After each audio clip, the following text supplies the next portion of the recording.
Here we go. That's the first. Gonna roll it around just like that. And that goodness. Whew. Yum is gonna yum over here. Gonna cook it a little longer and wait. Looks like it's gonna be good, right?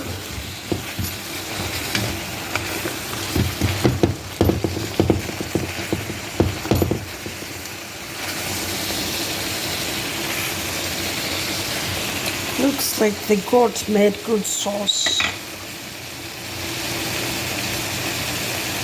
One thing I forgot this, so we're gonna add some for a little heat. Girl, bring it on. Okay, that's it. We're gonna wait. Cover it and turn it down, all the way down, just to let it simmer.